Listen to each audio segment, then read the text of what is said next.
I speak to you today with feelings of profound sorrow. Throughout her life,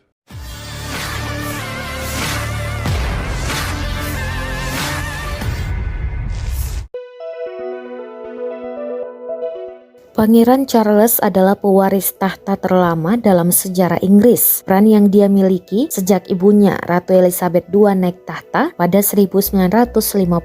Setelah kematian Ratu pada Kamis 8 September 2022, Pangeran Charles secara otomatis menggantikannya sebagai penguasa Inggris Raya. Namanya akan berganti menjadi Raja Charles III.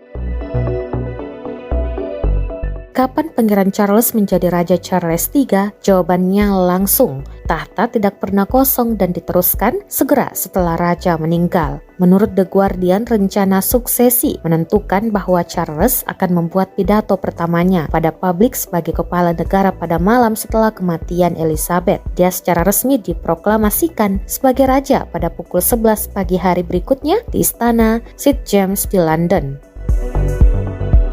Berdasarkan pernyataan resmi yang dirilis Istana Buckingham melalui akun Instagram @TheRoyalFamily, Raja Charles mengungkapkan kesedihan terbesar baginya dan seluruh anggota keluarganya atas wafatnya Ratu Elizabeth. Dalam akun Instagram tersebut tertulis pernyataan dari Yang Mulia Raja. Dengan demikian, artinya Charles telah resmi menjadi Raja Inggris. Namun nantinya dia harus menjalani sejumlah tradisi kerajaan Inggris.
Terima kasih sudah nonton.